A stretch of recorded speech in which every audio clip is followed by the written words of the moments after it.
नमस्कार मित्रांनो, लग्नानंतर होईलच प्रेम या मालिकेच्या आजच्या भागात आता नंदिनी आणि काव्याचं मेहंदी फंक्शन खराब करण्याची इच्छा ठेवलेल्या रम्यालाच आता तोंडशी पाडत नंदिनी आणि काव्या अगदी थाटात त्यांचं मेहंदी फंक्शन सेलिब्रेट करणार. तर दुसऱ्या बाजूला आता वसू आत्याची मस्ती रम्या चांगली जिरवणार. आता काय काय घडतं हे सगळं बघूया आपल्या या व्हिडिओमध्ये. तर आता मेहंदी फंक्शन करायचं आहे ही गोष्ट रम्याला माहीत असते. त्यामुळे रम्या आता काय ठरवते की काहीही झालं तरी मी पार्थच्या नावाची मेहंदी काव्याच्या हातावरती फुलू देणार नाही. मग त्यासाठी मला अगदी काहीही करावं लागलं तरीही चालेल. मग रम्या आता इंटरनेटवरती सर्च करते की मला काय करता येईल ज्यामुळे काव्याच्या हातावरची मेहंदी रंगणार नाही. मग रम्याला एक असं केमिकलचं नाव सापडतं की ज्या केमिकलमुळे हातावरची मेहंदी रंगत नाही आणि काही एलर्जी वगैरे सुद्धा होत नाही.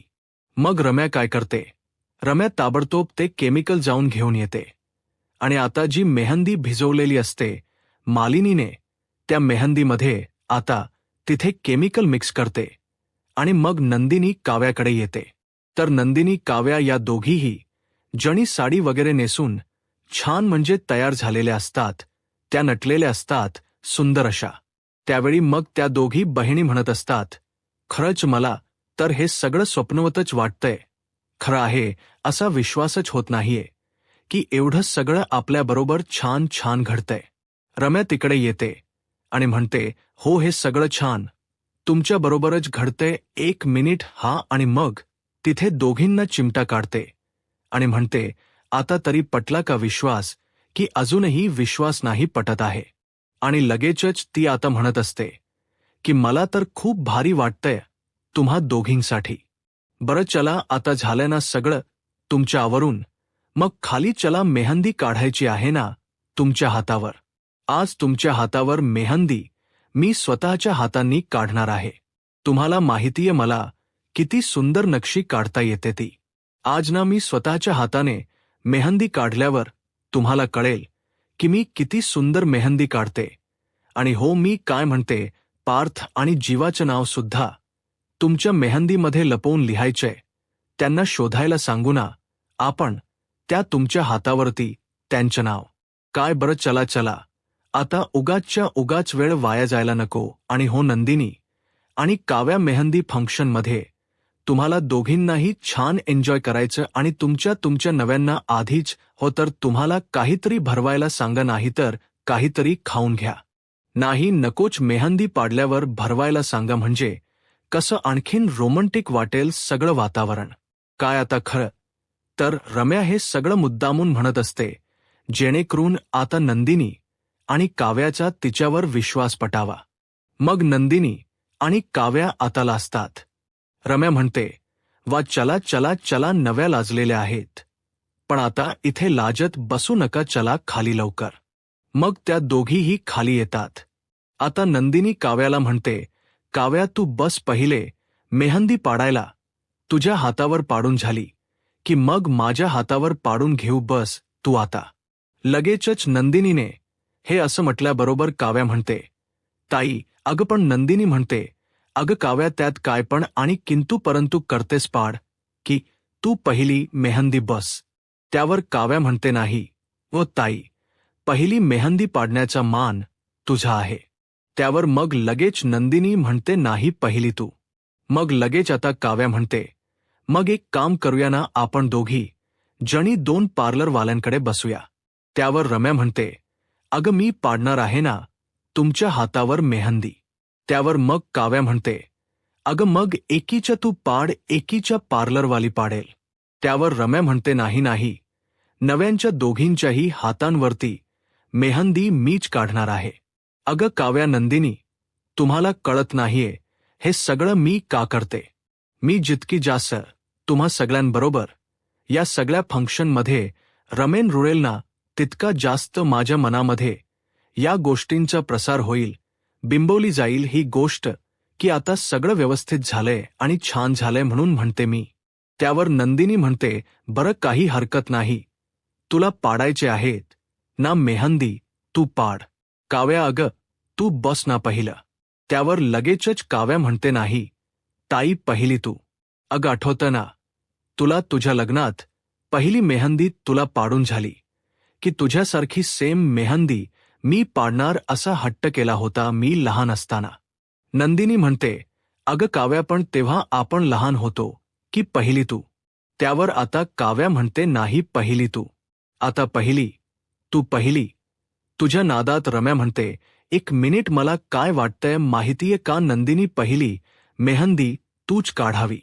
सॉरी काव्या, नाही म्हणजे तुला वाटेल की मी पर्सनली म्हणजे हे करते, पण खरं म्हणायला गेलं ना तर नंदिनी मोठी बहीण आहे आणि त्यामुळे नंदिनीचा मान पहिला. नंदिनी, तू बस पहिले मेहंदी काढायला. तुझ्या हातांवरची मेहंदी काढून झाली की मग आपण काव्याच्या हातावरती मेहंदी काढूया. अगं तसंही तुला आणि जीवाला थोडे फोटो वगैरे काढायला वेळ मिळेल. आणि राहिला प्रश्न काव्या आणि पार्थचा, तर तुझ्या हातावरती मेहंदी पाडेपर्यंत पार्थ आणि काव्य सुद्धा फोटोशूट करून घेतील. काय नंतरन मग पाहुणी मंडळी यायला सुरुवात झाली की पार्थ कसा त्यांच्यामध्ये व्यस्त होईल, तो मोठा आहे ना. आणि नंतर जीवा जरा रिकामाच असेल. आता सध्या जीवा बिझी आहे, बघ ना मामीला तू मदत करतोय तिच्या कामांमध्ये, तोपर्यंत तू मेहंदी पाडून घे. नंतरन मग तू आणि जीवा छान फोटो काढा तुझ्या मेहंदी बरोबर आणि मग मी काव्याच्या हातावर मेहंदी पाडेल. मग नंतर पाहुणे वगैरे येऊन झाले. पाहुण्यांचं स्वागत वगैरे करून झालं की पार्थ आणि काव्य फोटो शूट करतील. काय वाटतंय तुला? त्यावर आता नंदिनीला रम्याचं म्हणणं पटतं. नंदिनी विचार करते की रम्या बरोबर बोलते आणि मग ती म्हणते, बरं ठीक आहे, आता तू एवढं म्हणतेस रम्या तर चालेल, तू पाड माझ्या हातावरती पहिली मेहंदी. रम्या मनातल्या मनात म्हणत असते की मेहंदी काहीही झालं तरी रंगणार नाहीच. आणि मग त्यानंतर आता ती मेहंदी पाडायला बसते. आता मेहंदी पाडत असताना ती नंदिनीला म्हणते, नंदिनी पहिली गोष्ट मला ही सांग, जीवाचं नाव मेहंदीत लिहायचं कसं, म्हणजे लपवून लिहायचं आहे ना. नंदिनी होकार देते. मग रम्या म्हणते, काय लिहू, फक्त जे लिहू की जीवा लिहू? त्यावर नंदिनी म्हणते, जीवानंदिनी. त्यावर रम्या म्हणते, काय जीवानंदिनी? त्यावर मग नंदिनी म्हणते, हो लग्नासाठी काही पण या मिशनमध्ये जीवांनी माझ्यासाठी जीवानंदिनी अशी हॅशटॅग बनवली होती. मग आता मी सुद्धा जीवानंदिनी सांगायला हो ना म्हणून म्हणते. त्यावर रम्या म्हणते, वा, अगदी छान कल्पना आहे ही नंदिनी. मी एक काम करते, इथे या तुझ्या ना डाव्या बाजूच्या हातावरती वरच्या साईडला लिहिते जीवानंदिनी, चालेल ना? त्यावर ती म्हणते, हो. नंदिनीची मेहंदी पाडून झाल्यावर आता काव्या मेहंदी पाडायला बसलेली असते. आता मिथुन, काका, युग, पिहू, श्रेया सगळे जण फंक्शनसाठी आलेले असतात. आता पिहू म्हणत असते, पहिली मेहंदी मी पाडणार. श्रेया म्हणत असते, मी मोठी आहे, पहिली मेहंदी मला पाडायची आहे, पार्लरवाली पहिली मेहंदी मला पाडणार. आता पिहू कोण घेऊन फिरत असते, पळत असते. श्रेया कोण दे मला, कोण दे मला म्हणत तिच्या मागे पळत असते आणि चुकून त्यांचा धक्का रम्याला लागतो आणि रम्याच्या हातात जो कोण असतो तो उलटा फिरतो आणि चुकून काव्याची मेहंदी खराब होते. त्याबरोबर रम्या आता पिहूवरती आणि श्रेयावरती रागवते. ती म्हणत असते, पिहू, श्रेया, अगं काय सुरू आहे तुमचं? श्रेया, अगं तू का अशी वागतेस, तू काय लहान आहेस का? आणि पिहू, अगं किती मस्ती करतेस तू, काय हा आगावपणा चाललाय बघ, त्या काव्याची मेहंदी खराब केलीस ना. त्यावर लगेचच पिहू म्हणते, सॉरी सॉरी काव्या वहिनी. त्यावर काव्या म्हणते, अगं इट्स ओके पिहू, एवढं तोंड बारीक करायला काय झालं बरं? आणि काय का पळापळ करताय तुम्ही दोघी? मग श्रेया म्हणते, वहिनी बघ ना, मला पहिले मेहंदी काढायची. आणि पिहू म्हणते की मला पाडायची आली, मोठी शहाणी. त्याबरोबर मग लगेचच रम्या म्हणू लागते की अगं मग भांडताय काय, दोघींनी पाडायला बसाना, दोघींनी सोबत पाडून घ्या. त्याबरोबर लगेचच आता ती म्हणते की काव्या, अगं तू कुठे या लोकावरती लक्ष द्यायला लागलीस? तू चल बस, मी तुझ्या हातावर मेहंदी पडते. काव्या म्हणते, अगं हे खराब झाले, ते मी धुवून आले. रम्या आता विचार करते की नाही काहीही झालं तरी काव्याने हात धुता कामा नये, कारण जर काव्याने हात धुतले तर तिच्या लक्षात येईल की मेहंदीला रंग नाहीये आणि मेहंदी रंगत नाहीये. मग लगेचच रम्या म्हणते, अगं नको कशाला हात धुतेस उगाच कशाला, इथेच थोडसं खराब झालंय ना, मी तेवढं पुसून देते पटकन आणि काढूया आपण पुढे तशीच मेहंदी. त्यावर काव्या म्हणते, अगं रम्या तसंही कुठे फार मेहंदी काढून झाली होती, थोडीशीच तर झाली, मी आले पटकन हात धुवून. रम्या नको म्हणत असते काव्याला. आता मला असं वाटतं की नाही आता तर हात धुतलेच पाहिजे. आणि मग काव्या म्हणते, आले मी आणि ती जाते आणि हात धुते. आणि आता हात धुतल्यावर काव्य बघते तर काय मेहंदीचा थोडा सुद्धा रंग तिच्या हातावरती चढलेला नाहीये. काव्या विचार करते, नाही मला मान्य आहे की फार मेहंदी काढून झाली नव्हती वगैरे सगळं ठीक आहे, पण मेहंदीचा रंग बिलकुल चढला नाही असं कसं होऊ शकतं. नाही म्हणजे मेहंदीचा रंग थोडाफार तरी चढायला हवा होता की असं कसं झालं, मेहंदीचा रंग का चढला नाही. मग आता काव्य विचार करते काहीतरी गडबड आहे. मग ती नंदिनीला सुद्धा सांगते, ताई मेहंदी धू. नंदिनी विचारते, अगं पण काय झालं, का मेहंदी धुवायची आहे. अगं काव्या आपण नव्या आहोत, आपल्या हातावरची मेहंदी आज धुवायची नाहीये. त्यावर मग काव्या म्हणते, ताई मी सांगते ना म्हणून मेहंदी धू. अगं बघ ना माझ्या हातावरती आता पिहू पळत आली आणि चुकून तिचा धक्का लागला, त्यामुळे मेहंदी पुसली गेली, पण मी धुतली तर अजिबातच मेहंदीला रंग नाहीये असं कसं. त्यावर मग नंदिनी म्हणते, काय बघू. आणि मग नंदिनी बघते काव्याचे हात तर मेहंदी काढल्यासारखे हात वाटतच नसतात. दोघी बहिणी आता हात धुवून घेतात आणि काव्याच्या काय नंदिनीच्याही हातावरची मेहंदी रंगलेली नसते. मग आता लगेचच त्या दोघींनाही प्रश्न पडतो की हे असं कसं झालं. इतक्यात त्या ठिकाणी वसू आत्या येते. वसू आत्या म्हणते, हे असं कसं झालं आणि का झालं हे तुम्हाला मी सांगते, आणि की रम्याने तुमच्या हातावरची मेहंदी रंगूच नये यासाठी आधीच त्या मेहंदीमध्ये कसलं तरी केमिकल मिक्स केलं होतं आणि त्यामुळे तुमच्या हातावरची मेहंदी रंगली नव्हती. नंदिनी काव्या. त्यावर हे ऐकून काव्या म्हणते, काय म्हणजे हे सगळं रम्याने मुद्दाम आणि जाणून बुजून केलं होतं. रम्या खरंच सुधारली असं वाटतं होतं. पण त्यावर मग लगेचच वसू आत्या म्हणते, मी स्वतःच्या डोळ्याने पाहिलं रम्याने त्या केमिकलमध्ये तुमची मेहंदी ॲड केली आणि त्यामुळे तुमच्या मेहंदीला कलरच येत नाहीये. या केमिकलमुळे काही साईड इफेक्ट होत नाही, त्यामुळे तुम्हाला कळलंच नाही की या मेहंदीमध्ये काहीतरी मिसळले. पण मी सांगते ते खरं आहे. खरोखर या मेहंदीला रंग नाहीये. बाकीचे कोण बघा, बाकीचे कोण रंगलेत, फक्त तुमच्या कोण रंगलेला नाहीये. मग हे ऐकून आता मात्र काव्या म्हणते, काय रम्याची हिंमत कशी झालीये असं काहीतरी वागण्याची. त्याबरोबर नंदिनी म्हणते, जाऊ देत काव्या, चिडू नकोस, चिडून काहीही होणार नाहीये. आपण एक काम करूया, आपण आईंना आपल्यासाठी वेगळी दुसरी मेहंदी भिजवायला लावूया आणि आपण त्या मेहंदीने मेहंदी पाडूया. आणि मग नंदिनी आणि काव्या मालिनी काकूंकडे येतात आणि त्यांना दुसरी मेहंदी भिजवायला सांगतात. मालिनी काकू, काय झालं, दुसरी मेहंदी का भिजवायची आहे, भिजवली होती की एकदा मेहंदी आणि ती पुरली की असं म्हणतात. त्याबरोबर मग नंदिनी आणि काव्या म्हणतात की आई आम्ही सांगतोय ना भिजवा म्हणून, तर भिजवा. आता त्या मालिनी काकूंना काही सुद्धा सांगत नाही, कारण त्यांना माहीत असतं की जर आपण आता मालिनी काकूंना काही सांगितलं तर विषयाला विषय वाढेल, शब्दाला शब्द वाढेल आणि वाद होईल, भांडण होतील. मग आता नंदिनी म्हणते, आई भिजवा ना प्लीज तुम्ही मेहंदी.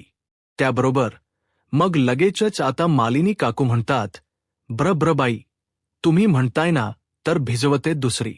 आणि मग लगेचच मालिनी काकू जातात आणि नंदिनी आणि काव्यासाठी छान दुसरी मेहंदी भिजवतात आणि मग म्हणतात, चला तुमच्यासाठी मी मस्त दुसरी मेहंदी भिजवलेली आहे, आता तुम्ही मेहंदी पाडायला बसू शकता. आणि मग लगेचच आता त्या नंदिनी आणि काव्याला मेहंदी पाडायला बसवतात. त्याबरोबर आता पार्लरवाली जी मुलगी आलेली असते, जिने पिहू, श्रेया, वसू आत्या, मंजू आत्या, त्याचबरोबर मालिनी काकू, शारदा, आरोही यांच्या हातावर मेहंदी पाडलेली असते, तिलाच आता नंदिनी आणि काव्याच्या हातावर सुद्धा मेहंदी पाडायला काव्या सांगते. मग आता ती येते आणि त्या दोघींच्याही हातावरती मेहंदी पाडायला सुरुवात करते. आता इकडे हे सगळं काही रम्या बघत असते. वसू आत्यानेच रम्याला माहीत असतं की काव्या आणि नंदिनीला सगळं काही खरं सांगितलंय. मग मात्र रम्याला आता वसू आत्याचा खूप राग आलेला असतो. रम्याला संधी हवी असते फक्त की वसू आत्या कधी एका बाजूला कोपऱ्यात मला भेटते आणि कधी मी वसू आत्याला चांगलं झाडते, अशी ती वाट बघत असते. ती मनात म्हणत असते, ही नक्की माझी आई आहे की माझी वैरी.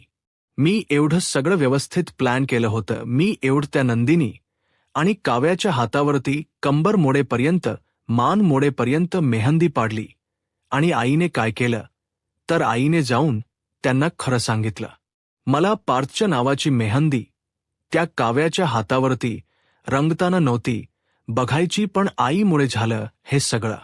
इतक्यात वसू आत्यांच्या रूममध्ये मोबाईल राहिलेला असतो, तो आणायला जातात. त्याबरोबर रम्या सुद्धा खोलीत त्यांच्या मागे येते आणि म्हणत असते, आई, काय गरज होती तुला? का केलंस तू हे सगळं? मुद्दाम केलंस ना तू? मुद्दाम तू त्या काव्या आणि नंदिनीला खरं सांगितलंस ना? मुद्दाम बोललीस ना तू त्यांना की मी त्या मेहंदीमध्ये केमिकल वगैरे मिक्स केले म्हणून? अगं, काय गरज होती तुला ते सगळं सांगायची? का सांगितलंस तू त्यांना? बघितलंस ना तू त्यांना सांगितलंस, त्यामुळे त्यांच्या हातावरती त्या पार्लरवालीने दुसरी मेहंदी पाडली. जर तू त्यांना बोलली नसतीस ना तर त्यांना कळलं सुद्धा नव्हतं की त्या मेहंदीचा रंग येत नाहीये म्हणून. अगं आई, माझ्या पार्थच्या नावाची मेहंदी फक्त माझ्या हातावर रंगायला हवी आणि ती मेहंदी आज तुझ्यामुळे त्या काव्याच्या हातावरती रंगते. तुला काही कळते का? तू का वागलीस असं आई? तू जे वागलीस ना ते खूप चुकीचं आहे. मला तुझा खूप राग आलाय, असं वाटतं की तुझा गळा आवळावा. वसू आत्या म्हणते, रम्या, बाद झालं, काय बोलतेयस तू? हे तुझं तुला तरी कळतंय का? आणि अगं, काय अर्थ आहे या सगळ्याचा? रम्या आणि मेहंदी मुद्दाम का खराब करायची होती तुला त्यांची? त्यावर वसू आत्याला रम्या म्हणते, आई तू. त्यावर वसू आत्या म्हणते, आई काय बोल ना आई, काय?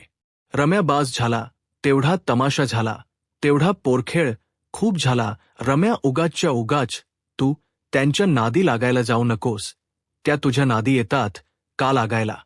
त्यावर रम्या म्हणते, आई तू. वसू आत्या म्हणते, कितीदा आई तू करत राहणार आहेस? तू जर मी सांगते की नको लागू त्यांच्या नादी तर विषय सोड, नको ना लागू त्यांच्या नादी.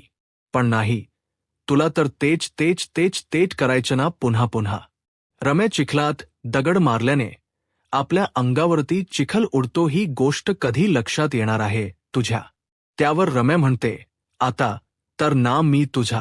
त्याबरोबर वसू आत्या घाबरते आणि म्हणते, मी खाली जाते, मी फक्त माझा मोबाईल घ्यायला आले होते. आणि मग वसू आत्या तिकडून खाली निघून जात असते. आता इकडे रम्या म्हणत असते, आईने मुद्दाम केलं ना सगळं? आईने मुद्दाम सांगितलं ना नंदिनी आणि काव्याला? आता मी आईला सोडणार नाही, सोडणार मी आईला. आईला काय वाटतं, ती माझी आई आहे म्हणून तिला सगळे गुन्हे माफ आहेत का? तिला मी सोडून देईन नाही. आईची खूप मोठी गैरसमज स्वामी आहे. काहीही झालं तरी आईने जे केलंय ते चुकीचं होतं, चुकीचं आहे आणि चुकीचंच राहणार आणि त्याची शिक्षा आईला मिळायलाच हवी. आईला शिक्षा मिळायला हवी, शिक्षा मिळायला हवी, असा विचार ती करत करत बाहेर येत असते. इतक्यात तिला दिसतं की वसू आत्या जिन्यावरून खाली उतरते आणि तिच्या समोर दारात कोणी सुद्धा नाहीये. मग रम्या काय करते? रम्या आता मुद्दामूनच वसू आत्याच्या समोरन आता पाठी जाते आणि वसू आत्याला मागून ढकलते. आता वसू आत्याला आयडिया सुद्धा नसते की आपलीच मुलगी आपल्या बाबतीत हे असं विचित्र वागू शकते. आता वसू आत्याचा तोल जाऊन ती पडणार असते तोपर्यंत पार्थ तिकडून जायला आलेला असतो. तो बघतो की वसू आत्या पडते आणि पार्थ जाऊन वसू आत्याला सावरतो आणि म्हणतो, रम्या काय चाललंय तुझ?